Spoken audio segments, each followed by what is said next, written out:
యాకోబు గారు తల్లిదండ్రుల ప్రోత్సాహంతో మేనమామ ఇంటికి వెళ్ళి 7 సంవత్సరాలు కొలువు చేసి లేయ గారిని భార్యగా పొంది వారం లోపే ప్రేమించిన రాహేలు గారిని కూడా భార్యగా పొంది లేయ గారి వలన 4 కుమారులకు జన్మనిచ్చేసి రాహేలు గారికి మాత్రం ఒక్క పిల్లవాడికి కూడా పుట్టని సందర్భంలో రాహేలు గారు యాకోబు గారి మీద చాలా సీరియస్ అయిపోయారు. ప్రేమించింది నన్నని చెప్తున్నావు, కానీ పిల్లల్ని ఎవరికి ఇస్తున్నావు?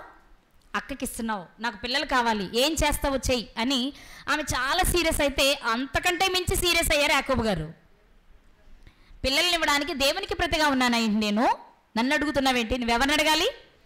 అప్పుడు కూలై ఆమె అంది, సరే నాకు ఎలాగో పిల్లలు లేరు కదా, నా దాసితో వెళ్ళు, నా దాసి పిల్లలు నా పిల్లలుగానే పరిగణించబడతారు. అప్పుడు చట్టం ఏంటంటే ఏ స్త్రీకి దాసి ఉంటుందో ఆ దాసి మీద పూర్తి అధికారం యజమానురాలిదే. చివరికి ఆమెను తన భర్తకు భార్యగా ఇచ్చిన అడగడానికి లేదు. కాబట్టి రాహేల్ గారు ఏమన్నారంటే, నా దాసి అయిన బిల్హా ఉంది, ఆమెతో నువ్వు వెళితే, ఆమెతో నువ్వు కాపురం చేస్తే, ఆమె వలన బిడ్డలు పుడితే ఆ బిడ్డలు ఎవరి బిడ్డలు అవుతారు? నా బిడ్డలు అవుతారు అన్నారు. అప్పుడు వెంటనే యాకోబు గారు బిల్హా గారితో వెళ్ళారు. ఒక కుమారుడు పుట్టారు, అతని పేరే దాను. యాకోబు గారికి రాహేలు గారి దాసి అయిన బిల్హా గారికి పుట్టిన మొదటి కుమారుడు దాను అయితే అప్పటికి రాహేలు గారికి మనసు శాంతించింది. అమ్మయ్య, ఎవరో ఒకరు నేను సంపాదించా, నా దాసి అయితే ఏంటి, ఎవరైతే ఏంటి, ఒక్కడైనా చాలు, నాకు ఒక కుమారుడు పుట్టాడు, ఇప్పుడు నాకు గొడ్రాలు అనే నింద పోతుంది అనుకుంది. దేవుడు కరుణించి బిల్హా గారికి మళ్ళా కుమారునిచ్చాడు. ఒక కుమారుడు చాలనుకున్నారేమో మరి, కానీ దేవుడు ఏం చేశాడు? కరుణించి మరలా కుమారునిచ్చారు. అప్పుడు రాహేలు గారు పలుకుతున్న మాట ఇప్పుడు మనం చూడాలి. 7వ వచనం, ఆదికాండం 30వ అధ్యాయం 7-8 వచనాలు. రాహేలు దాసి అయిన బిల్హా తిరిగి గర్భవతి అయి, తిరిగి అంటే ముందు కుమారుని గంది, ఇప్పుడు రెండోసారని, యాకోబునకు 2వ కుమారుని కనెను. అప్పుడు రాహేలు దేవుని కృప విషయమై నా అక్కతో పోరాడి గెలిచి తిని అనుకొని అతనికి నఫ్తాలి అని పేరు పెట్టెను. రాహేలు గారి దాసి అయిన బిల్హా గారికి యాకోబు గారికి ఇద్దరు కుమారులు జన్మించారు. పెద్ద కుమారుడి పేరు దాను.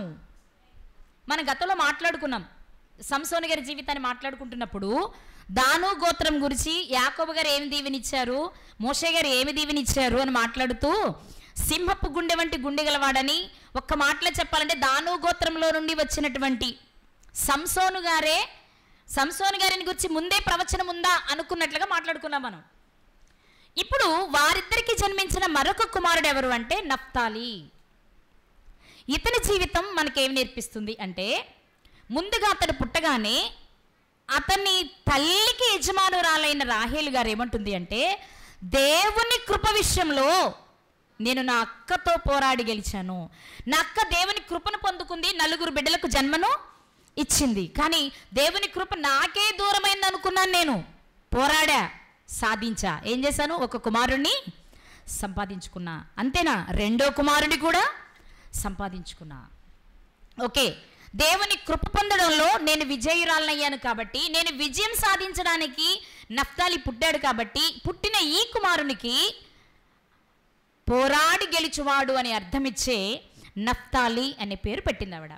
బైబిల్ గ్రంథంలో ఏ స్త్రీని మీరు తీసుకున్నా, మనం గతంలోనే మాట్లాడుకున్నాం కదా, రాహేలు గారిని తీసుకోండి, ఫీనెహాస్ గారి భార్యను తీసుకోండి, ప్రసవిస్తూ లేక ప్రసవించిన తర్వాత పిల్లలకు పేరు పెట్టేటప్పుడు ఆలోచించి సందర్భ సహితంగా పేర్లు పెట్టారు. ఇప్పుడు లేయ గారిని తీసుకున్నారనుకోండి, యెహోవా నా శ్రమను చూశాను, ఒక అర్థం ఇచ్చే రూబేన్ అని పేరు పెట్టారు. ఆయన నా మాట విన్నారు అనుకుని షిమ్యోన్ అని పేరు పెట్టాడు. ఇదిగో నేను సంతోషిస్తూ ఆయనను స్తుతిస్తున్నాను అని చెప్పడానికి యూదా అని పేరు పెట్టారు. వారి పేర్లు పెట్టే ప్రతి పేరు వెనుక బలమైన ఒక కారణం ఉండేది. మరి ఈరోజు అక్షరాలు వెరైటీగా ఉంటే చాలు, ఆ పేరు ఇంకెవరికి లేకుండా ఉంటే, ఒకవేళ కొత్తగా బాగుంటే ఎవరికైనా ఉంటే వాళ్ళు మనోళ్ళే ఉండకూడదు, వేరే ఊరు వేరే దేశం అయితే పర్వాలా. మనం కోరుకునేది ఏంటి, వెరైటీ పేరు వినగానా భలే ఉంది, మన నిజంగా మనం కూడా అలాగంటాం కదా, ఆ భలే ఉంది అనిపిస్తుంది కదా. కానీ ఆ రోజుల్లో ఎలా పెట్టేవారు పేర్లు? దేవుడు వారి జీవితాలలో జరిగిస్తున్న కార్యాలను దృష్టిలో పెట్టుకుని దేవునికి కృతజ్ఞతాస్తుతి చెల్లిస్తూ పేరు పెట్టేవారు. ఇప్పుడు రాహేలు గారు ఏ కారణం చేత పేరు పెడుతున్నారు? దేవుడు నన్ను కూడా కరుణించాడు, నా మీద కూడా కృపను చూపించాడు, నాకు అన్యాయం చేయలేదు, నా దాసి వలన కావచ్చు, నా వలన తర్వాత సంగతి, నాకు కూడా ఎవరున్నారు? పిల్లలున్నారు అనుకున్నారు. ఇక్కడ మీరు గమనించవలసిన విషయం, నఫ్తాలి అనే పేరుకు అర్థం పోరాడి గెలిచినవాడు. వాస్తవానికి పేరు రాహేలు గారు పెడుతున్నారు. అక్కతో పోరాటం చేశాను, దేవునితో పోరాటం చేశాను, గెలిచాను, ఈ పేరు పెట్టాను అని. కానీ నఫ్తాలి గారి జీవితం కూడా పోరాడి గెలిచినట్లే జరిగింది. ఆయన జీవితంలో పోరాడి దేవుని నుండి సాధించుకుని మచ్చలేని వ్యక్తిగా బ్రతికిన వ్యక్తిగా నఫ్తాలి గారు కనిపిస్తూ ఉంటారు మనకి. ఈయన పోరాడి గెలిచినవాడు. ఎవరితో? మనుషులతోనూ గెలిచే ఉంటాడు, దేవునితోనూ గెలిచే ఉంటాడు. మరి ఈరోజు నఫ్తాలి గారి జీవితం మనకేమి నేర్పిస్తుంది అంటే, పుట్టిన నువ్వు పోరాటం చెయ్యాలి. అమ్మో నాకు పోట్లాటలంటే భయం అండి, పోరాటాలు యుద్ధాలు నాకు వద్దండి, నేను అందరితో సమాధానంగా ఉంటానంటే అంటే నీకు వాక్యం అర్థం కాలేదని. ఎందుకు అంటే, నిత్య జీవాన్ని స్వతంత్రించుకోవాలి అనే వ్యక్తి మొదట తన శరీరంతో పోరాడాలి. ఎందుకంటే అది విపరీతమైన కోరికలను కలిగిస్తుంటుంది. దానితో నువ్వు పోరాటం చేయలేకపోతే దాన్ని జయించడం కష్టం కదా. మీలో యుద్ధములు పోరాటాలు ఎందుకు కలుగుతాయి? భోగేచ్ఛే కదా. ఆ కోరికలు తీర్చాలంటే తప్పకుండా నువ్వు యుద్ధం చేయాల్సిందే. 2, మన యుద్ధం ఎవరితో అంటే అపవాదితో. ఎందుకంటే నిత్య జీవానికి చేరుకోకుండా మనల్ని ఆటంకపరచడానికి మనతో ప్రతిరోజు ఏం చేస్తుంటాడు? యుద్ధం చేస్తూ ఉంటాడు. కాబట్టి మనం ఏం చేయాలి? యుద్ధం తప్పకుండా, లేక పోరాటం తప్పకుండా, సమరం తప్పకుండా చెయ్యాలి. కానీ ఇక్కడ విషయం ఏంటో తెలుసా? పోరాటం చేసేవాళ్ళు 100% ఉంటారేమో కానీ విజయాన్ని సాధించే వాళ్ళు అరుదుగా ఉంటారు. విజయం సాధించే వారిలో మనం ఉండాలి అని నఫ్తాలి గారి జీవితం నేర్పిస్తుంది. పోరాటం, ఇప్పుడు 2 పార్టీలు ఎలక్షన్లో నిలబడ్డాయి అనుకుందాం. ఇరువురి మధ్య పోరాటం ఉంటుందా? ఖచ్చితంగా ఉంటుంది. కానీ విజయం ఒక్కరికే వస్తుంది. అందుకే బైబిల్ చెప్తుంది ఏంటి అంటే, పోరాడని మాత్రమే కాదు, పోరాడి విజయాన్ని సాధించు. నఫ్తాలి గారి జీవితం మనకి ఈరోజు ఏమి నేర్పుతుందంటే, మీరు నిజంగానే చాలా పోరాటం చేస్తున్నారు సత్యం తెలుసుకుని సత్యం కొరకు బ్రతకడానికి. నీ ఒంటితో పోరాటం, నీ మనస్సుతో పోరాటం, నీ ఇంటి యజమానితో పోరాటం, నీ బంధువులతో పోరాటం, నీ శత్రువులతో పోరాటం, నీ స్నేహితులతో పోరాటం, అందరితో నీకు పోరాటం. కానీ నువ్వేం చేయాలి? నా వల్ల కాదండి, నేను గెలవలేను, ఎలాగూ ఓడిపోతాను కదా, వద్దులే అని మాత్రం నువ్వు అనుకుంటే దేవుని ఉద్దేశాన్ని నీవు నెరవేర్చలేవు. ఈరోజు నఫ్తాలి గారి జీవితము ద్వారా దేవుడు మనకు నేర్పిస్తున్న విషయం ఏంటి అంటే, పోరాటం అందరి జీవితంలో జరుగుతుంది. కానీ ఆ పోరాటంలో నువ్వేం చేయాలి? చెప్పాలి. నువ్వేం చేయాలి? గెలవాలి. ఇంక నేను ఎక్కడ గెలుస్తాను, 60-70 వచ్చేసినాయి, నేను ఎక్కడ, నా వల్ల కాదు అంటున్నావా? నీ భారం దేవుని మీద వేస్తే నిన్ను గెలిపించే బాధ్యత ఆ దేవుడే తీసుకుంటారు, నిన్ను గెలిపిస్తారు కూడా. అర్థమైందా? పౌలు గారు చెప్పారు ఏమని? ఒకసారి ఈ మాట చూస్తారా? తెస్సలోనికీయులకు రాసిన మొదటి పత్రిక, తెస్సలోనికీయులకు రాసిన మొదటి పత్రిక 2వ అధ్యాయము 2వ వచనం. తెస్సలోనికీయులకు రాసిన మొదటి పత్రిక 2వ అధ్యాయము 2వ వచనంలో, మీరెరిగినట్టే మేము ఫిలిప్పీలో ముందు శ్రమపడి అవమానము పొంది ఎంతో పోరాటముతో దేవుని సువార్తను మీకు బోధించుటకై మన దేవుని యందు ధైర్యము తెచ్చుకుంటిమని మీకు తెలియను. తెస్సలోనికలో ఉన్న సంఘంతో పౌలు గారు చెప్తున్న మాట ఏంటంటే, మీకు అన్నీ తెలుసు, మేము ఎన్నో శ్రమలను అనుభవించాం, ఎన్నో అవమానాలను భరించాం, ఎంతో పోరాటం చేశాం. దేనికి? దేవుని సువార్తను మీకు బోధించడానికి. ఈరోజు మన పోరాటం దేనిలో అంటే, 1 మనం నిత్య జీవాన్ని స్వతంత్రించుకోవడంలో, 2 ఎదుటి వారికి సువార్తను ప్రకటించడంలో మనకి ఏముండాలి? పోరాటం ఉండాలి. అందుకే పౌలు గారు చెప్పారు, నేను మంచి పోరాటము అంటే ఏం చేసి ఉండాలి? సువార్త ప్రకటించడానికి పోరాటం చేసి ఉండాలి, పరలోకాన్ని స్వతంత్రించుకోవడానికి దేహంతో పోరాటం చేసి ఉండాలి, పరలోకానికి ఆటంకాన్ని కలిగించడానికి అడ్డుగా వచ్చిన అపవాదితోనూ పోరాటం చేసి ఉండాలి. ఇంకా చెప్పాలంటే పోరాటం చేయడం మాత్రమే కాదు, పోరాటంలో గెలిచాడు కాబట్టి నా కొరకు నీతి కిరీటం ఉన్నదని చెప్పగలిగారు. పోరాడానండి కానీ ఓడిపోయాను అనేవాళ్ళు నీతి కిరీటం ఉందని చెప్తారా? బహుమానం ఉందని చెప్పగలరా? బహుమానం ఎవరికి? గెలిచిన వారికా ఓడిపోయిన వారికా? చెప్పాలి. గెలిచిన వారికే కదా. మరి నా కొరకు నీతి కిరీటం ఉంది అంటే నాకు ఒక బహుమానం ఉంది అని పౌలు గారు చెప్పారు అంటే ఆయన చేసిన పోరాటంలో గెలిచారా ఓడిపోయారా? గెలిచారనే కదా. అందుకే ఆయన చెప్తున్న మాట మనకి ఈరోజు ఏంటో తెలుసా? పోరాటం చేయడం మాత్రం కాదు, పోరాడేటప్పుడు నీకు ఉండవలసిన గురేంటో తెలుసా? నేను గెలవాలి, నేను గెలవాలి. నిజంగానే అలా గెలిచారు రాహేలు గారు. అందుకే నఫ్తాలి గారికి ఆ పేరు పెట్టారు. నఫ్తాలి గారి పేరు విన్నా, నఫ్తాలి గారి పేరు చదివినా మనం గుర్తించాల్సిన విషయం ఏంటి అంటే రాహేలు గారు దేవుని కృప పొందడానికి పోరాటం చేసి విజయాన్ని సాధించి కుమారుని సంపాదించింది. అది మనం దృష్టిలో పెట్టుకుంటే ఈరోజు మనం సాధించాలి అనుకునే దాని కొరకు తప్పకుండా కృషి చేయగలం. ఆ గురి లేదు మనకి, చేసి చూద్దాం అయితే అవుద్ది లేకపోతే లేదు. ఇలా సందిగ్ధంలో ఉన్నాం కాబట్టి మన విజయాన్ని చవి చూడలేకపోతున్నాం. అందుకే దేవుడు ఈ మధ్యాహ్న కాలం మనకు నేర్పుతున్న విషయం ఏంటి అంటే నువ్వు విజయాన్ని చూడాలి అంటే ముందు పోరాటం చేయాలి. అమ్మో నా వల్ల ఎక్కడ వద్దు, నన్ను లాక్కండి ఇందులోకి అంటే విజయాన్ని ఎప్పటికీ మనము చూడలేము అని చెప్తున్నారు. ఇక ఆయన గురించి ఆశీర్వదిస్తూ తండ్రి చెప్పిన మాట ఒకసారి మనం చూసుకుందాం. ఆదికాండము 49వ అధ్యాయము, ఆదికాండము 49వ అధ్యాయము 21వ వచనం. నఫ్తాలి విడువబడిన లేడి, అతడు ఇంపైన మాటలు పలుకును. మనకు తెలుసు కదా, అవసాన దశలో ఇంకా చనిపోవడానికి ముందు యాకోబు గారు కుమారులందరినీ పిలిచి ఒక్కొక్కరిని ఒక్కొక్క మాట చేత ఆశీర్వదిస్తూ దీవిస్తూ వచ్చారు. అందులో నఫ్తాలి గారు రాగానే నఫ్తాలి గారిని ఆయన ఏమని దీవిస్తున్నారు? నఫ్తాలి విడువబడిన లేడి. అతడు ఎలాంటి మాటలు పలుకుతాడు? ఇంపైన మాటలు పలుకుతాడు. అవునా? విడువబడిన లేడి అంటే మామూలుగా ఆలోచిస్తే విడువబడ్డారు అంటే అందరికీ దూరంగా వదిలేశారు అనుకుంటాం మనం. కానీ ఇక్కడ విడువబడిన లేడి అంటే అది కాదు అర్థం. స్వేచ్ఛగా ఉన్న లేడి అని అర్థం. అర్థమైందండి? విడువబడిన లేడి అంటే అర్థం ఏంటి? ఏ బంధకాలలో లేదు, బంధకాల నుండి విడిపించబడి స్వేచ్ఛగా తిరిగే లేడి ఎలాంటిదో నఫ్తాలి అలాంటి వాడు. బంధించబడితే ఎలా ఉంటుంది? దాని మీద ఎవరు ఎక్కడానికి వీలుండదు. ఒక గాడిదని తీసుకుందాం. యేసుక్రీస్తు వారి గాడిదని ఎక్కాలంటే అప్పుడు కదా ఎలా ఉంది? కట్టబడి ఉంది. అందుకని ఏం చెప్పారు? విప్పి కట్లు విప్పి తోలుకురండి నేను ఎక్కుతాను అన్నారు. అంటే కట్టబడి ఉంటే ఎక్కడానికి వీల్లేదా? లేదు. అంతేనా? కట్టబడి ఉంటే అది కూడా ఎలా ఫీల్ అవుతుంది? బంధించబడిన దానిగా ఫీల్ అవుతుంది. అవునా? ఇక్కడ లేడి విషయం మాట్లాడుతూ కూడా చెప్తున్న విషయం ఏంటి అంటే లేడి విడువబడిన లేడి అంటే స్వేచ్ఛగా తిరగడానికి అవకాశం ఉన్న లేడి. ఏ బంధకాలలో బందీ కాదు ఈ లేడి. ఏ బంధకాలలో బందీ కాదు ఈ లేడి. స్వేచ్ఛ కలిగిన లేడి, స్వేచ్ఛ కలిగిన జీవి. అర్థమైందా? అసలు లేడి యొక్క లక్షణాలు కనుక మనం చూస్తే కొన్ని మాటలు మీకు చూపిస్తాను. సామెతల గ్రంథము 5వ అధ్యాయము 19వ వచనం. సామెతల గ్రంథము ఎక్కువ చెప్పను, 5వ అధ్యాయము 19వ వచనం. ఆమె అతి ప్రియమైన లేడి, అందమైన దుప్పి.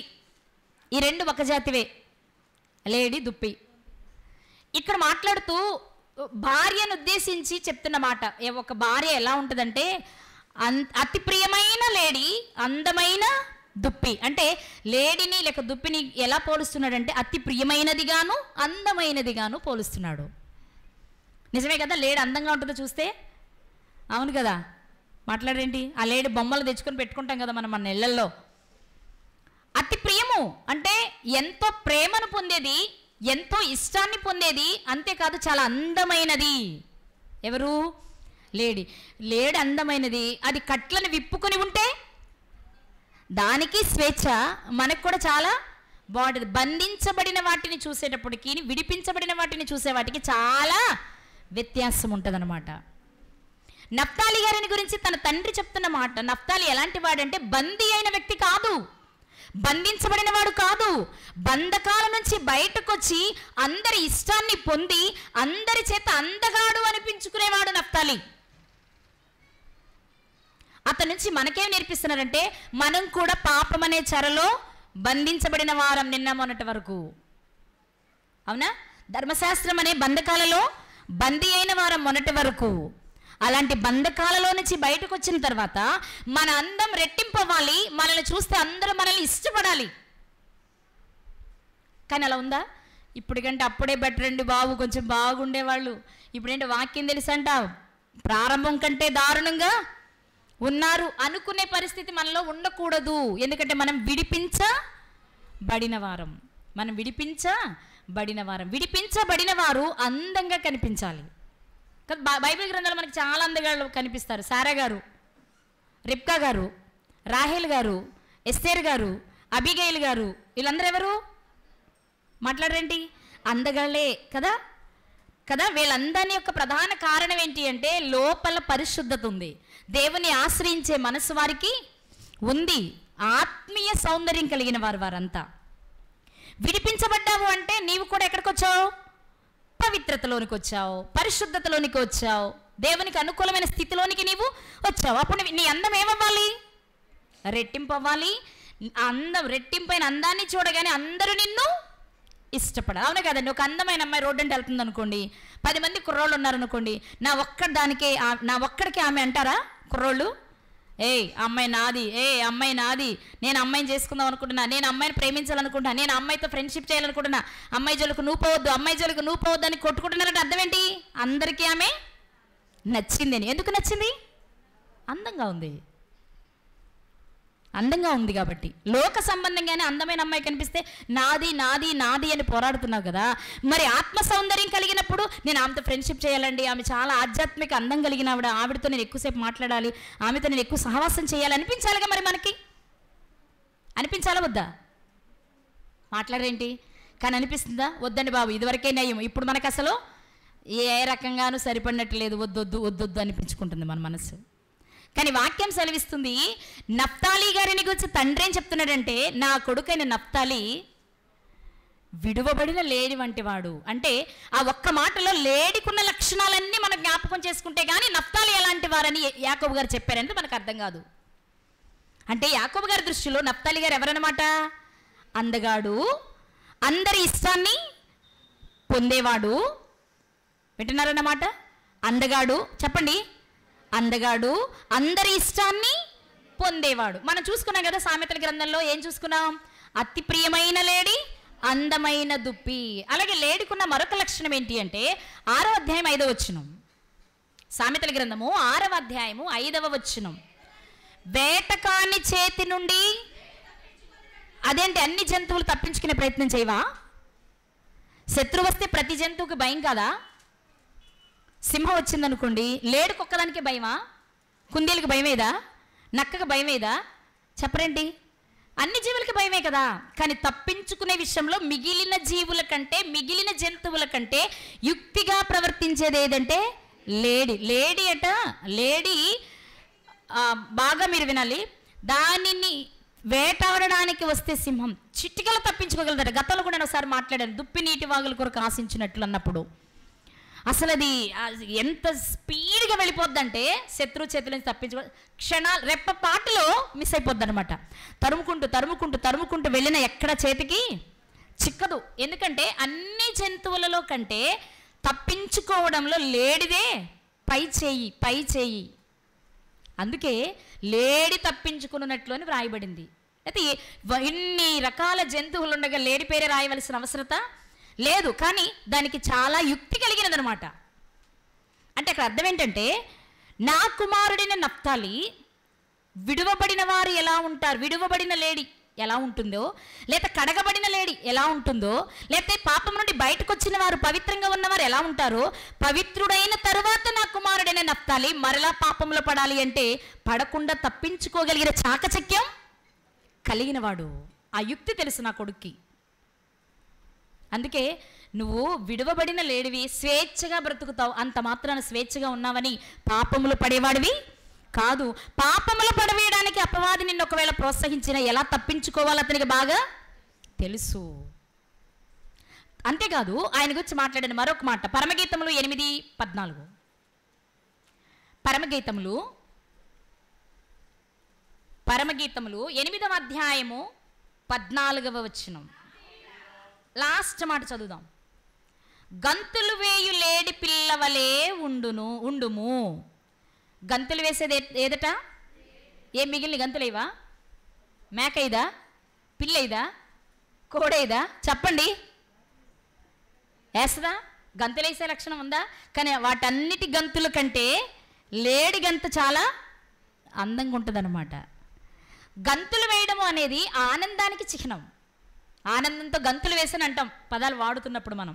అంతెందుకు, ఎలిజబెత్ గారి దగ్గరికి మరియమ్మ గారు వెళ్ళగానే ఆమె చెప్పిన మాట ఏంటి? నీ శుభవచనము నా చెవిన పడగానే నా గర్భంలో ఉన్న శిశువు ఆనందముతో గంతులు వేసెను. లేడి గంతులు వెనుకున్న ఆంతర్యం ఏంటి అంటే ఆనందంగా ఉండేవారే గంతులు వేయగలరు. అంటే నఫ్తాలి గారు ఎలాంటి వారు అంటే ఎల్లప్పుడూ ఆనందంగా ఉండేవారు. ఎల్లప్పుడూ ఆనందంగా ఎవరుండగలరు చెప్పండి? మనం ఏదైనా దొంగతనం చేసామనుకోండి, ఆనందంగా ఉంటామా? ఎప్పుడు బయటపడద్దో, ఏం శిక్ష పడద్దో, ఎవరు ఏ నిందతో మనల్ని ఇబ్బంది పడతారని భయపడుతూనే ఉంటాం. మరి ఎప్పుడే హ్యాపీగా ఉంటాం? అలాంటివి ఏవి మనకు లేనప్పుడు నన్ను ఎవరేమంటారు, నేను చాలా హ్యాపీగా ఉన్నాను, నేను ఎవరికి అన్యాయం చేయలేదు, నేను ఎలాంటి తప్పు చేయలే, అప్పుడు నా మనసు ఎలా ఉంటుంది? ఆనందంగా ఉంటుంది, సంతోషంగా ఉంటుంది కదా. లేడీ యొక్క తత్వం ఏంటి అంటే ఎప్పుడూ గంతులు వేసే స్థితిలోనే ఉంటుందట. అంటే ఎప్పుడు ఎలా ఉంటుంది? అది ఆనందంగా ఉంటుంది. అంటే ఎలా ఉంటుంది? అది మంచిగా ఉంటుంది, యథార్థంగా ఉంటుంది, ఎవరికి అన్యాయం చేయదు, దానివలన ఎవరికి నష్టం కూడా ఉండదు. అంత మంచి స్వభావం కలిగినది లేడీ. అలాంటి మనసు కలిగిన వాడే చెప్పాలి నఫ్తాలి గారు కూడా. ఇక్కడ మనం చూస్తే విడువబడిన లేడీ, అది కూడా కట్టబడిన లేడీతో కాకుండా విడువబడిన లేడీతో పోల్చడానికి కారణం ఏంటి అంటే ఏ బంధకాలలో బందీ కాదు నఫ్తాలి. ఎలాంటి పరిస్థితులు కూడా బందీ అయ్యే అవకాశం లేదు నఫ్తాలికి. అర్థమవుతుందా? అందంగా ఉంటుంది, ఇష్టపడేలా ఉంటుంది, యుక్తిగా ఉంటుంది, గంతులు వేసే స్థితిలో ఉంటుంది. ఇక మరొక మాట చూస్తే హబక్కూకు గ్రంథము 3వ అధ్యాయం 19వ వచనం. హబక్కూకు గ్రంథము 3:19. అక్కడ కూడా లాస్ట్ వచనం, లాస్ట్ లైన్. ఆయన నా కాళ్లను లేడి కాళ్ల వలె చేయును, ఉన్నత స్థలముల మీద ఆయన నన్ను నడువ చేయును. ఏమంటున్నారు? నా కాళ్లను చెప్పాలి లేడి కాళ్ల వలె చేయును. ఎందుకని? అందంగా నడవగలిగినది లేడీ. హంస కాదా, నెమలి కాదా, అవన్నీ ఒక ఎత్తు. ఇక్కడ లేడి కాళ్ళతో పోల్చడానికి కారణం ఏంటంటే మిగిలినవన్నీ సమాంతర భూభాగంలో అందంగా నడవగలవట. ఉదాహరణకి నెమలి ఉంది, చక్కగా నడుస్తుంది, నాట్యం చేస్తుంది. హంస ఉంది, చక్కగా నడుస్తుంది. కానీ సమానంగా ఉన్న నేల మీద నడవగలవు. ఎగుడు దిగుడుగా, ఎత్తు పల్లాలుగా, కొండ శిఖరాల మీద నడవాలి అంటే లేడి కాళ్ళైతేనే ఎలాంటి పరిస్థితులైనా బాగా నడవగలదంట. కొండ అంటే ఎత్తుగా ఉంటుంది కదా, ఎత్తైన కొండ మీదకి ఎక్కాలన్నా, కిందకి దిగాలి అన్నా, ఏ చేయాలన్నా ఈజీగా ఎక్కగలదంట, త్వరగా చేయగలదంట, అందంగా. అందుకే ఆయన చెప్తూ నా కాళ్ళను కోడి కాళ్ళ వలె చెయ్యి, నా కాళ్ళను సింహపు కాళ్ళ వలె చెయ్యి, నా కాళ్ళను గాడిద కాళ్ళ వలె చెయ్యి అని అడగట్లేదు. లేదా ఒంటి కాళ్ళ వలె చేయమని అడగ, వాటన్నిటి కాళ్ళేవా? మరి ఎందుకు లేడి కాళ్ళు అన్నారంటే ఎలాంటి పరిస్థితుల్లోనైనా వెళ్ళగలగాలి అంటే నా కాళ్ళు ఎలా ఉంటే మంచిది. అందుకే లేడి కాళ్ళ వలె చెయ్యయ్యా. ఎందుకంటే ఉన్నత స్థలముల మీదకి వెళ్ళాలి అంటే లేడి కాళ్ళు లాంటి కాళ్ళైతేనే వెళ్ళగలం. అంటే తన కుమారుడైన నఫ్తాలిని గురించి యాకోబు గారు మాట్లాడేటప్పుడు నా కుమారుడు ఏ పరిస్థితిలోనైనా ఉన్నతంగా ఉండడానికి ఆలోచిస్తాడు. తన కోరిక ఎప్పుడు ఉన్నతమైన వాటి మీదే ఉంటుంది, పైనున్న వాటి మీదే ఉంటుంది. పైనున్న వాటి మీద ఉన్నవాడు కిందున్న వాటిని వెదకడు. అవునే కదా? ఇక్కడంతా వ్యర్థం వ్యర్థం వ్యర్థం అనుకుంటాడు. అప్పుడు తన గురి ఎక్కడ ఉంటుంది? పైనున్న వాటి మీదే ఉంటుంది. నఫ్తాలి గారిది ఎలాంటిది అనమాట? అలాంటి వాడే నా కుమారుడు. అందుకే ఆయన ఆశీర్వదిస్తూ ఆయన గురించి ఒక్క లైనే కదా ఉంది మనం చదువుకున్నది. ఆ ఒక్క లైన్లో రాయబడిన మాట ఏంటో తెలుసా? నఫ్తాలి విడువబడిన లేడీ, అందగాడు, అందరి ఇష్టాన్ని పొందేవాడు, యుక్తిగా బ్రతికేవాడు, ఆనందంగా ఉండేవాడు, ఆనందంతో గంతులు వేసేవాడు. అంతేకాదు ఎలాంటి స్థితిలోనైనా ప్రయాణం చేయగలిగిన వాడు, ఉన్నత స్థాయికి ఎదగడానికి ప్రయత్నం చేసేవాడు ప్రయత్నం చేయడమే కాదు, సాధించేవాడు కూడా. అంతేనా? ఆయన చెప్పింది మరొక మాట ఉంది కదా, చూద్దాం. ఆదికాండం 49వ అధ్యాయం 2వ లైన్. అవునా? ఏ మాటలు పలుకును? మిగిలిన మాటలు ఏవి రావా ఆయనకి? అంటే సాధ్యమైనంత వరకు మంచి మాటలే అతని నోట వస్తాయన్నమాట. అంతేనా? మన మాటలు ఇక్కడైతే మంచి మాటలే వస్తాయి, ఇక్కడ బైబిల్ మాటలే వస్తాయి. బయటికి వెళ్ళాక బండబూతులు, మన వాడుక భాషలో అయితే బండబూతులు, పచ్చిబూతులు, అమ్మబూతులంట. అవును, వాళ్ళకి ఆశ్చర్యం, ఏంటి ప్రార్థనకి వెళ్ళి వచ్చింది కదా, ఏంటి ఇలా మాట్లాడుతుంది, నేను ఎప్పుడు వినలేదే, వీళ్ళు ఇలా కూడా మాట్లాడతారా అనుకునేలా ఉంటాయి మన మాటలు, పోట్లాటలు కూడా, అది వేరే విషయం. కానీ నఫ్తాలి గారిని గురించి మాట్లాడుతున్న విషయం ఏంటి అంటే, అతడు ఇంపైన మాటలు పలుకుతాడు. తండ్రి భవిష్యత్తులో చేసే దానిని గురించి ఆశీర్వదిస్తూ చెప్తున్న మాట ఇది. నఫ్తాలికి చెడ్డ మాటలు రావండి, నఫ్తాలికి కోపాన్ని కలిగించే మాటలు రావండి. కోపాన్ని కలిగించేది కూడా ప్రశాంతంగా చెప్పగలిగిన టాలెంట్ ఎవరిది? నఫ్తాలికి. ఈ సందర్భంలో చిన్న సందర్భం చెప్తానే. అంటే కొంతమంది మాటలు ఎలా ఉంటాయంటే వాస్తవమే ఉంటుంది కానీ కరుకుగా ఉంటుంది మాట, నాకులాగా. కొంతమందిదేమో వాస్తవమే ఉంటుంది కానీ మృదువుగా ఉంటుంది. దానికి చిన్న ఎగ్జాంపుల్ చెప్తాను. ఒక రాజు ఉన్నాడట, అతనికి జాతకం చూపించుకోవాలనిపించింది. జాతకం చూపించుకోవాలని పిలిచాడు, జ్యోతిష్కులను పిలిచాడు. పిలిచి చెయ్యి చూపించాడు. మొదటివాడు వచ్చాడు, రాజా నీ చెయ్యి, నీకంటే ముందు మీ నాన్న చచ్చిపోతాడు కానీ నువ్వు బ్రతికే ఉంటావు. నీకంటే ముందు మీ నాన్న చచ్చిపోతాడు.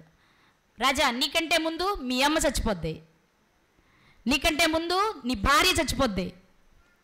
నీ జాతకం చూసి చెప్తున్నా, నీకంటే ముందు నీ పిల్లలు చచ్చిపోతారు, అంటే నువ్వు తప్ప అందరూ చచ్చిపోతారు అని చెప్పేస్తున్నాడు. అందరూ తండ్రి చచ్చిపోతారు, తల్లి చచ్చిపోతారు, భార్య చచ్చిపోతారు, కొడుకులు చచ్చిపోతారు, కూతురు చచ్చిపోతారు, అందరూ చచ్చిపోతారని చెప్తున్నాడు. వెంటనే రాజు కోపం వచ్చి, ఎవరు అక్కడ, ఈయన తీసుకెళ్ళి ముందు ఈయన చంపేడు రా అన్నాడు. వాస్తవానికి ఆయన జాతకం అదే. ఏరా ఇంకెవరు చెప్తారు నాకు జాతకం అన్నాడు.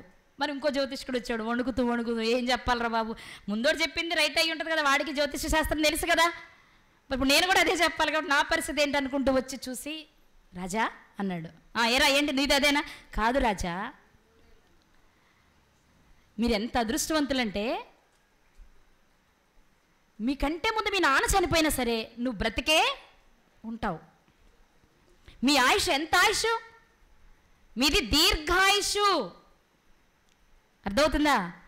మీ ఆయుష్ దీర్ఘాయుష్. మీరు ఎంత దీర్ఘాయుష్ కలిగిన వాళ్ళు, ఇవన్నీ చచ్చిపోతారు వదిలేశాడు. మీరు బ్రతికే ఉంటారు, మీరు బ్రతికే ఉంటారు, మీరు బ్రతికే ఉంటారు. ఎప్పుడు నాన్న లేకపోయినా మీరు బ్రతికే ఉంటారు, అమ్మ లేకపోయినా మీరు బ్రతికే ఉంటారు, మీకు దీర్ఘాయుష్, మీకు దీర్ఘాయుష్ అంటున్నాడు. ఇప్పుడు రాజు ఏం చేస్తాడు చెప్పండి? ఏం చేశాడు? వెంటనే ఆయన మెళ్ళలో ఉన్న హారాన్ని తీసి వాడి మెళ్ళలో వేశారు. ఇంతకీ ఇద్దరు చెప్పిందంటే తేడా ఉందా? ఇద్దరు చెప్పిందని తేడా ఉందా? నీకంటే ముందు వాళ్ళు చచ్చిపోతారని వాడు చెప్పాడు, వాళ్ళు చచ్చిపోయినా నువ్వు ఉంటావని. కానీ వినడానికి ఏది బాగుంది కదా, అందుకేం చేశాడు? వాడికేమో శిరస్సు ఛేదనం చేశాడు, వీడికేమో మెడలో హారాన్ని వేశాడు. అది అంటే మాటలో చాలా ఉంటుంది. అలాని హారాలు వేయించుకోవడం కోసం వాక్యాన్ని కలిపి చేరిపోయకూడదు సుమ. మళ్ళీ అమ్మ మళ్ళీ వీళ్ళు ఏం చేస్తారు, వాళ్ళు ఏం చేస్తారు, సంఘం నుంచి విడిపోతారేమో, చందాలు రావేమో, మన సంఘం కొలాప్స్ అయిపోద్దేమో అనుకుని కలిపి చేరిపి చెప్పే ప్రయత్నం చేయొద్దు. ఎక్కడ ఎలా మాట్లాడాలో అది యుక్తి కావాలి, అది లేడుకుంది. అర్థమవుతుందా? కాబట్టి కటువుగానూ మాట్లాడాలి. ఎందుకు? ఎప్పుడు చివరి స్థాయికి వెళ్ళినప్పుడు, లేదా అది వాక్యమైనప్పుడు, లేకపోతే ఆ సందర్భంలో అలా కాకపోతే అది పాడవుతుంది, నాశనం అయిపోతుంది అనుకున్నప్పుడు చేయాలి. కానీ యుక్తి చాలా. ఉదయం కూడా ఎవరు జ్ఞాపకం చేశారు, పాముల వలె వివేకులను పావురము వలె నిష్కపటులనై ఉండాలి అని చెప్పింది కదా. కాబట్టి అలాంటి ఇంపైన మాటలు పలికే గుణం ఎవరిది అంటే, ఎవరిది? ఒక్క మాట చూద్దామే. సామెతల గ్రంథము 16వ అధ్యాయం 24వ వచనం. సామెతల గ్రంథము 16వ అధ్యాయము 24వ వచనం. ఇంపంటే ఏంటండి? అసలు ఇష్టం, మనకి నచ్చడం కదా. నోవహు గారు బలి అర్పించగానే ఆ వాసన సువాసనగా ఇంపైన వాసనను ఆగ్రాణించి, ఇంపంటే ఆయనకి నచ్చింది, ఆ వాసన ఆయనకి నచ్చింది కదా. అలాగే ఇంపైన మాట తేనె పట్టు లాంటి, అంటే మధురంగా ఉంటాయి. ఇంపైన మాట ఎలా ఉంటుంది? తేనె పట్టు లాంటివి. అవి ప్రాణమునకు మధురమైనవి, ఎముకలకు ఆరోగ్యకరమైనవి. అలాంటి మాటలు ఏమున్నాయి? అలాంటి మాటలు ఏమున్నాయి? వాక్యపు మాటలు తప్ప. వాక్యం తప్ప ఏముందండి? ఇంకేదైనా మన ఎముకల వరకు వెళ్ళి మన ఎముకలను సహితం బాగు చేయగలిగిన శక్తి ఇంకా దేనికైనా ఉందా? దేవుని వాక్యము సజీవమై బలము గలదై రెండంచులు గల ఎటువంటి ఖడ్గము కంటే వాడిగా ఉండి ప్రాణ ఆత్మ కీళ్ళు మూలుగు విభజించినంత మట్టుకు దూరుచు హృదయం యొక్క తలంపులను పరిశోధించును అని వాక్యం సెలవిస్తుంది హెబ్రీ 4:12లో. అంటే మనకు అర్థమవ్వాల్సిన విషయం ఏంటి? ఈ చర్మాన్ని దాటి, మాంసాన్ని దాటి, ఎముకను దాటి మూలుగు లోపలికి వెళ్ళి ఆపాద మస్తకాన్ని సరిచేయగలిగిన శక్తి దేనికుంది? వాక్యానికే ఉంది. ఆ వాక్యమే మధురమైనది. ఆ మధురమైన దానిని మధురమైన దానిగా మనము ఆ రుచిని ఎదుటి వారికి అందించగలిగే ప్రయత్నం చేయాలి. అంతేనే కాదండి? ఆ రుచి అర్థం కాలేదనుకోండి, ఏం చేస్తారు? ఊసేస్తారు. అంతేనే కదా? రుచి అర్థం కాకపోతే ఏం చేస్తారు? ఊసేస్తాము. కానీ దేవుని మాట సెలవిస్తుంది, ఇంపైన మాటలు ఏం చేస్తాయంటే తేనె కంటే మధురంగా ఉండి ఎముకల లోపలి వరకు వెళ్ళి ఆ వ్యక్తిని ఆరోగ్యవంతునిగా చేస్తుంది. అలాంటి ఆరోగ్యవంతునిగా చేయగలిగిన శక్తి, అలాంటి ఇంపైన మాటలు పలకగలిగిన శక్తి ఎవరికుంది అంటే యాకోబు గారు చెప్తున్నారు, నా కుమారుడైన నఫ్తాలికుంది. ఈరోజు నఫ్తాలి గారిని చూస్తుంటే మీకు ఆటోమేటిక్గా మీకు యేసుక్రీస్తు వారు కనబడాలి. ఆయన ఏ బంధకాలలో బందీ అవ్వలేదు సరికదా, బంధించబడిన మనలను బయటకు తెచ్చారు. ఎక్కడ ఎవరితో ఎలా మాట్లాడాలో ఆ యుక్తి ఆయనకు బాగా తెలుసు. పాపము అంటకుండా బ్రతికిన పవిత్రుడు, పవిత్రతే అందంగా కలిగిన సురూపి సొగసు. చనిపోయేటప్పుడు దాన్ని కోల్పోయారని రాశారు అంటే ముందు ఆయన ఎలాంటి వారు అనమాట? చెప్పండి. సొగసైన వాడు, అందగాడు. ఎవరు? యేసుక్రీస్తు ప్రభువారు. అర్థమవుతుందా? ఇవన్నీ ఎవరికున్నాయి?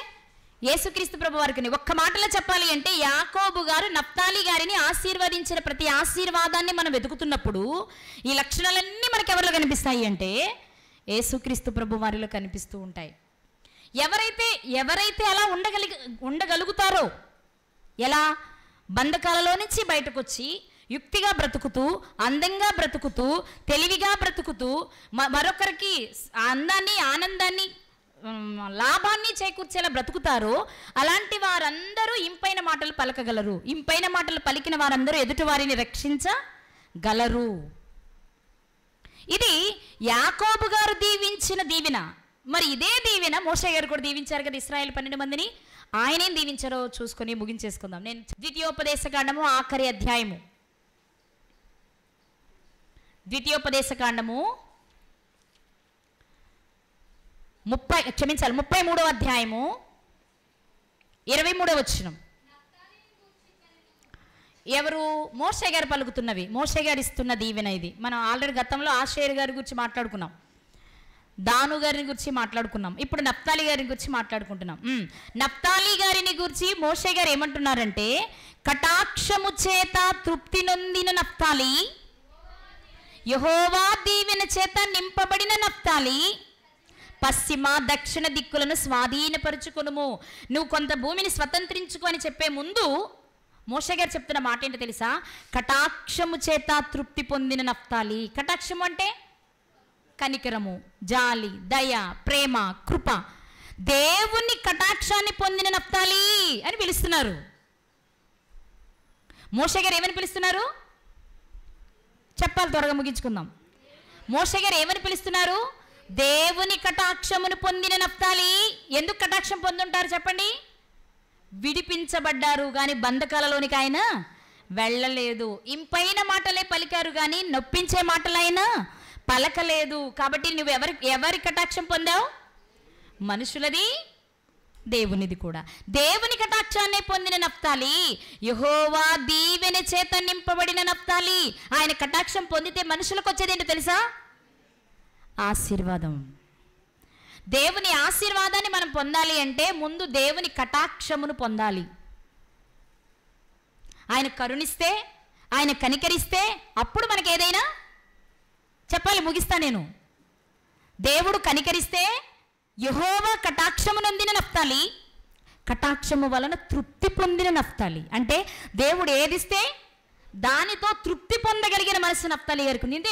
ఇంతేనా ప్రభు, నాకు నేను ఎంత బాగా బ్రతుకుతున్నాను నీలో, మరి నా చుట్టూ ఉన్న వాళ్ళు నాకంటే గొప్పగా బ్రతికేస్తుంటే నువ్వేంటి నేను ఇంత గొప్పగా నీ కొరకు బ్రతుకుతుంటే నన్ను నీకు చివరించావు కాదు, నాకు ఇది ఇచ్చావా ప్రభువా, ఓకే నువ్వేదిస్తే అది నాకు చాలు. దేవుని కటాక్షము నుండి తృప్తి పొందిన నఫ్తాలి. ఈ విషయాన్ని మోషే గారు కూడా గుర్తించాడు. నఫ్తాలి అంటే వాళ్ళ నాన్న ఊరికే దీవించాడు అనుకున్నావా? ఏదిస్తే అది, ఎంత ఇస్తే అంత, దానితో తృప్తి పడగలిగిన మనసు ఎవరిది? ఇది మనకుందా? అంతేనా? నువ్వు ఎప్పుడైతే ఉన్నదానితో సంతృప్తి పడుతున్నావో, ఉన్నది చాలనుకుంటున్నావో, దేవుడు నిన్ను ఇంకా దీవించాలనుకుంటున్నాడు. అవును కదండి, మనకు కూడా చెప్పండి, వాటాలు పంచేటప్పుడు నువ్వెంత ఇస్తే అంతా నాన్నని కూర్చున్న వాడికి, నువ్వు ఇంకా ఇవ్వాల్సిందని కూర్చున్న వాళ్ళకి, తప్పక ఇవ్వాలని కూర్చున్న వాళ్ళకి ఇస్తామేమో, కానీ మనసు ఎవరి మీద ఉంటుంది? అడక్కపోయిన మౌనంగా ఉన్న వాడికి ఏదో ఒకటి చేయాలనిపిస్తుంది. వాడు అసలు అడగడండి, కానీ వాడి కోసం నేను ఏదో ఒకటి చెయ్యాలి. అడిగిన వాడికి ఇష్టంగా ఇస్తామా? ఇవ్వాలనుకున్నది ఇస్తాం. మిగిలి ఒకవేళ ఇవ్వాల్సి వస్తే వాడి పోరు పడలేక, వాడి గొడవ పడలేక, ఇది ఏడుపు చేస్తుందిరా బాబు, ఇచ్చి పరిత పొద్దునిస్తాం, కానీ ప్రేమతో ఇవ్వలేం. కానీ నఫ్తాలి గారి జీవితాన్ని మనం చూస్తే చెప్తున్నారు మోషే గారి ద్వారా, దేవుడు ఏం చెప్తున్నారు తెలుసా? దేవుని కటాక్షం పొందడానికి ప్రయత్నిస్తాడు. దేవుడు ఏదిస్తే దానితో తృప్తి పొందడం అతనికి బాగా తెలుసు. అందుకే దేవుడు అతన్ని ఏం చేస్తున్నాడు? ఆశీర్వదిస్తున్నాడు. తండ్రి ఆశీర్వదించాడు. మోషే గారు, దైవజనుడు నాయకుడైన మోషే గారు ఆశీర్వదించాడు. ఎవరి జీవితాన్ని? ఆ జీవితాన్ని మనం ఈరోజు ఎందుకు జ్ఞాపకం చేసుకుంటున్నాము అంటే, మీరు గుర్తుపెట్టుకోవాల్సిన విషయం, మనం ఒక్కసారి బంధకాలలో నుంచి బయటకు వచ్చిన వారం, మరలా వెళ్ళి ఆ బంధకాలలో బందీ కాకూడదు. ఈ స్వాతంత్ర్యం మీకు అనుగ్రహించి క్రీస్తు మిమ్మల్ని స్వతంత్రులుగా చేసెను, మరలా మీరు దాస్యమనే కాడి క్రింద చిక్కుకొనకుడి. గలతీ 5:1 మనం చదువుకునే మాట. అలా చిక్కుబడని వ్యక్తి ఎవరు అంటే నఫ్తాలి. అతని పాపముల చిక్కబడినంతసేపు, పరిశుద్ధాత్మను కలిగి ఉన్నంతసేపు, అతని హృదయం వాక్యంతో నిండి ఉన్నంతసేపు జరిగేదేంటి? ఇంపైన మాటలే లోపల నుంచి వస్తాయి, అంతేనే కదా? లోపల ఏముంటే అవి బయటకు వస్తాయి. అతని లోపల ఏముంది? ఆత్మ చక్కగా ఉన్నారు, మంచి మాటలు ఉన్నాయి, వాక్యం లోపలుంది, మరి బయటకు వచ్చినా అవే వస్తాయి. అవే వచ్చాయి కాబట్టి మనుషులకు నచ్చాడు, దేవునికి నచ్చాడు. ఇంపైన మాటలు పలిగిన నఫ్తాలి దేవునికి నచ్చి, దేవుని కృప అతనికి ఉంచి, అతనిని ఆశీర్వదించడానికి దేవుడు ఇష్టపడినట్లుగా బైబిల్ చరిత్ర మనకి చెప్తుంది. ఈరోజు నఫ్తాలి గారి జీవితం నుండి దేవుడు మనకు నేర్పించే పాఠం ఏంటో తెలుసా? ఇన్నిటికీ కారణం ఏంటి అంటే, విజయాన్ని సాధించాలి అన్న అతని గురి. పరలోకాన్ని నేను స్వతంత్రించుకోవాలి అంటే ఇదిగో ఇవన్నీ నేను చెయ్యాలి. విడిచిపెట్టిన పాపము జోలికి పోకూడదు, అసలు పాపములో నేను పడకూడదు. పవిత్రమైన మాటలు నా హృదయంలో నేను నింపుకోవాలి. నింపుకున్న మాటల ప్రకారం నేను బ్రతకాలి. బ్రతికే నేను 10 మందికి చెప్పాలి. చెప్పే నేను నాతో పాటు 10 మందిని పరలోకానికి చేర్చాలి. ఈ ఆలోచన కలిగి బ్రతికే వారు తప్పకుండా దేవుని కటాక్షం పొందడమే కాదు, దేవుడిచ్చే ఆశీర్వాదాన్ని పొందుతారు. దేవుడిచ్చే ఆశీర్వాదం ఏది అంటే చెప్పాలి, ఏది? నిత్య జీవం. పేరుకు మాత్రమే నిత్య జీవం అని చెప్పుకుంటూ పరలోకాన్ని స్వతంత్రించుకునే ఆలోచనే ఒకవేళ మనం చేయలేకపోతే ఎన్ని ఉన్నా సున్నా. కాబట్టి నఫ్తాలి గారి జీవితం మనకి నేర్పిస్తుంది. అటు రాహేలు గారిని సంతృప్తిపరిచింది నఫ్తాలి గారి పుట్టుక. సంతృప్తిపరిచిందా? మా అక్కతో పోరాడి గెలిచాను. ఏ విషయంలో? దేవుని కృప విషయంలో. ఆయన పుట్టుక నేను కృప పొందానని రాహేలు గారు చెప్పారు, నీవు కృప పొందినవాడు అని మోషే గారు కూడా చెప్పారు. నఫ్తాలి అంటేనే కృపను పొందేవాడు, ఆశీర్వాదాన్ని పొందేవాడు, ఇంపైన మాటలు చెప్పేవాడు, విడువబడిన, అందమైన, స్వేచ్ఛగా బ్రతికే, యుక్తి కలిగిన, గంతులు వేసే స్థితి కలిగిన స్థితి ఎవరిది అంటే నఫ్తాలి గారిది. నఫ్తాలి గారు ఇవన్నీ చేయగలిగారు అంటే మనం చేయగలమా? ఖచ్చితంగా చేయగలం. ఎందుకంటే ఆయన కూడా మనిషేగా. మనం ఎందుకు చేయలేకపోతున్నామంటే ఒక్కటే చెప్తాను, మనకు దాని మీద శ్రద్ధ లేదు కాబట్టి. ముందే చెప్పుకున్నాం కదా విలియం గారి గురించి. మనం ఏం చెప్పుకున్నాం?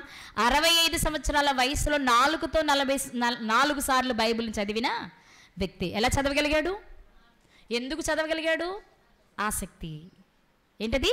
ఆసక్తి. బ్రతకాలి అని నిర్ణయం తీసుకుంటే, బ్రతకడం కొరకు ప్రయత్నిస్తూ ఉంటే దేవుడు తప్పకుండా సహాయం చేస్తారు. కాబట్టి మరి మీరు ఎలా ఉండాలనుకుంటున్నారు? దేవుని కృప మీకు కావాలా? అందుకే కదండి బాబు ఎండైనా కూర్చున్నాం అనుకుంటున్నారా? అందుకే దేవుడు ఇక్కడ వాతావరణాన్ని ఏం చేశారు? ఇప్పుడు చల్లవరిచి మీరు కూడా చల్లగా వింటారని నన్నే తరివిచ్చారు అంతే. ఓకే, ఈరోజు మనం ఎవరి గురించి నేర్చుకున్నాం? నఫ్తాలి గారు. ఎలాంటి వారైనా? విడువబడిన లేడి లాంటివాడు, ఇంపైన మాటలు పలికేవాడు, ఉన్నదానితో తృప్తి చెందేవాడు. అలాంటి వారికి దేవుడిచ్చేది శాశ్వతమైన ఆశీర్వాదము లేక శాశ్వతమైన బహుమానము. అది మనకి కావాలి అంటే దేవుని కటాక్షం పొందే స్థితికి వెళ్ళాలి. అలా వెళ్ళాలి అంటే ఇంపైన మాటలను పలికేవారిగా మనం కూడా ఉండాలి. ఇప్పుడు ఇంపైన మాటలు ఏంటి మనం పలకాల్సింది? సువార్తను ప్రకటించాలి. ఏం చేయాలండి? సువార్తను ప్రకటించాలి. సువార్తను ప్రకటించే పనిలో ఎలాంటి నిర్లక్ష్యము అలక్ష్యము చేయకుండా దేవుడు మనకిచ్చినంతలో, మనకు అర్థమైనంతలో, మనం చేయగలిగినంతలో సువార్తను ప్రకటించి దేవుని ఆశీర్వాదాన్ని పొందుకొని మనం కూడా